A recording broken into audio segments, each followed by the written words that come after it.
বিগত কয়েকদিন আগে রাজ্যে প্রায় 26,000 শিক্ষক ও অশিক্ষক কর্মীর চাকরি বাতিল হলো। এ প্রসঙ্গে আমি কিছু কথায় আসব, তার আগে একটা ভিডিও আমরা দেখে নিই। ইউনিভার্সিটির ফার্স্ট ক্লাস ফার্স্ট যে মাথা নিয়ে আমি অঙ্ক করেছিলাম, সেই মাথা নিয়ে যদি আমি কোনো খারাপ কাজে যদি নিযুক্ত হই, আমাকে কিন্তু সামলাতে পারবে না কোনো সরকার। যেই হাতে আমি পেনে আমি অঙ্ক করেছি, সেই হাতে আমি যদি বোম বানাতে পারি, পারবে তো রাজ্য আমাকে আটকাতে? নমস্কার বন্ধুরা, সকলকে স্বাগত জানাই। আজকের একটা অন্যরকম ব্লগ নিয়ে আমি চলে এসেছি। ব্লগ বলা ভুল হবে, বাস্তবিক যে পরিস্থিতি আমাদের রাজ্যের সেটাই তুলে ধরার জন্য আজকের এই ভিডিওটি। আমি এখানে দুটো দিক দেখাবো। প্রথম দিক, যে ভিডিওটি দেখলেন তাতে একজন শিক্ষক বলছেন তার শিক্ষাগত যোগ্যতা কতটা। তিনি স্কুলে চাকরি করতেন, তিনিও চাকরি হারাদের মধ্যেই একজন। তো তিনি যে মাথায় অঙ্ক করেছেন সেই মাথা দিয়ে বোমা বাঁধতে পারেন। এটা কি সত্যিই শিক্ষকতার নিদর্শন? আজকে নিজেদের স্বার্থসিদ্ধিটা হচ্ছে না বলে, নিজেদের স্বার্থে আঘাত লেগেছে বলে আজকে আপনারা প্রতিবাদে নেমে এসেছেন। কখনো কি একবারও ভেবে দেখেছেন যে যে অযোগ্যরা আজকে চাকরি করছে তাদের জন্য কত যোগ্য প্রার্থী বঞ্চিত হয়েছে? একবারও সেদিন ভেবে দেখেননি? সেদিন নিজেদের কথা ভেবেছেন শুধু, যে না আমি তো পেয়ে গেছি, বাকিদের যা হয় হোক, তা দেখে কি হবে। আজকে বিষয়টি শুধু নিজের উপরে এসেছে বলে আপনার এই ধরনের প্রতিক্রিয়া। কখনো কি আপনি একবারও ভেবে দেখেছেন আজকে 1000 দিনের বেশি হয়ে গেল পরীক্ষার্থীরা যারা গান্ধী মূর্তির পাদদেশে সমাবেশ হয়েছে, ধর্মঘট করছে, আন্দোলন করছে, তাদের কথা কি কখনো ভেবে দেখেছেন?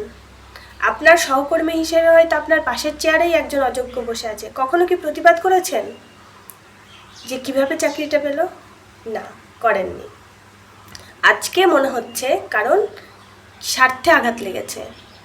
আজ অধিকাংশ শিক্ষক শিক্ষিকা যারা চাকরি করছিলেন, 9-10-এ যারা চাকরিরত ছিলেন, তাদের ছেলেমেয়েকে কি আদৌ সরকারি স্কুলে পড়াচ্ছেন? তাদের সকলকেই প্রাইভেট স্কুলেই বেশিরভাগ পড়াচ্ছেন। বেশিরভাগ কেন, 99% হয়তো প্রাইভেট স্কুলে পড়াচ্ছেন।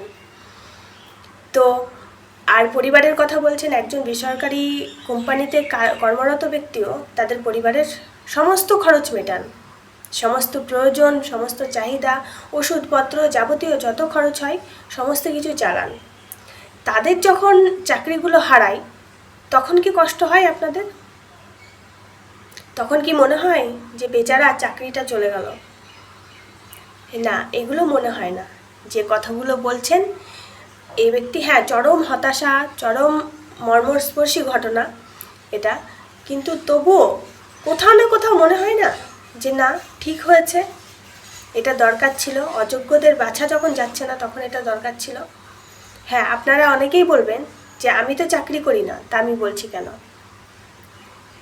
আমি চাকরি করি না, কিন্তু আমি পরীক্ষা দিয়েছিলাম।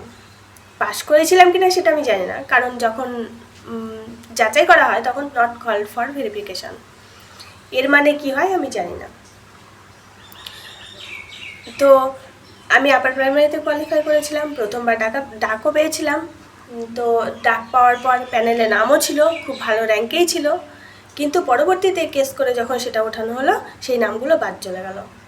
যাই হোক, সেখানেও অনেক গল্প আছে, সেগুলো অনেকেরই জানা, আবার অনেকেই হয়তো জানেন না। এইবার আসি আমি দ্বিতীয় ভিডিওটিতে, আপনারা এটা দেখুন। চাকরি গেছে না আছে, আমার চাকরি গেছে না আছে, আর বয়সটা তো আমার বয়স তো 40-এর কাছাকাছি হয়ে গেল। আর কি কিছু করার আছে? কিছু করার না। তবে একটা কথা বলি, এই রায়টা আমাদের দরকার ছিল, কেননা সমাজকে ঠিক করতে গেলে এই রায় দেওয়া ছাড়া অন্য কোনো রায় মানে কি আশা করা যায় না।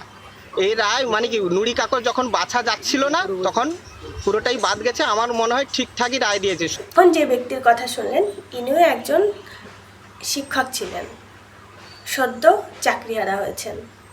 এনার পরিবারের অবস্থাও কিন্তু এমন কিছু হয়তো ভালো না, ওনার বয়সও হয়েছে, ভবিষ্যতে আদৌ পরীক্ষা দিতে পারবেন কি না, বয়সের কোটা যা রয়েছে তাতে, তা নিয়েও অনেকটা সন্দেহ আছে। তবু এনার মুখে যে কথাগুলো শুনছি তাতে সত্যিই মনে হয় শিক্ষা এখনও রয়েছে। এনার একটা কথাই খুব ভালো, যখন নুড়ি কাকরকে বেছে ফেলা যাচ্ছে না তখন পুরোটাই বাতিল করা দরকার ছিল। হ্যাঁ, সমাজের স্বার্থে অবশ্যই দরকার ছিল। কিছু কিছু শিক্ষক শিক্ষিকার বক্তব্য ফেসবুকে কন্টিনিউয়াসলি আসছে, যারা কান্নাকাটি করছে, পরিবার কিভাবে চলছে, সংসার কিভাবে চলবে, এই নিয়ে অনেক কিছু চিন্তা করছেন। যোগ্যতার প্রমাণ যদি দিতেই হয়, দিন না। শিক্ষাক্ষেত্রেই তো ছিলেন এতদিন, সব কিছু প্র্যাকটিসের মধ্যেই ছিল, তাহলে তো অসুবিধা হওয়ার কথা নয়। যারা আজ পর্যন্ত চাকরি পায়নি, এই দ্বিধাদ্বন্দ্বেই কেটে গেছে আদৌ হবে কি হবে না, কোয়ালিফাই করেও যারা বসেছিলেন, যে সমস্ত যোগ্য প্রার্থীরা বঞ্চিত হয়েছিলেন, তাদের কথা কখনো ভেবে দেখবেন তো। আজকে শুধু আপাত স্বার্থের কথা আপনারা ভাবছেন, কখনো সেই সব মানুষগুলোর কথা একবার ভেবে দেখবেন তো। হ্যাঁ, আজকে যে চাকরিহারা হয়েছেন যারা, তাদের জন্য সত্যিই খারাপ লাগে। কিন্তু যখন ভাবি তাদের সাথে সাথে অযোগ্যরাও সেই কর্মে রত ছিলেন, তখন আর সেই খারাপ লাগাটা অতটা কাজ করে না।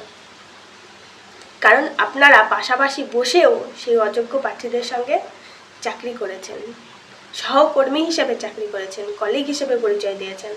কখনো প্রতিবাদ করতে পারেননি যে আপনারা অযোগ্য কেন পেলেন। তাই সবাইকে বলবো, পরবর্তী পদক্ষেপের জন্য বা পরবর্তী যাতে কোনো কিছুতে যোগদান করতে পারেন, কোনো কর্মে রত হতে পারেন, তার জন্য প্রস্তুতি নিন। ব্যাস এইটুকুই। ধন্যবাদ।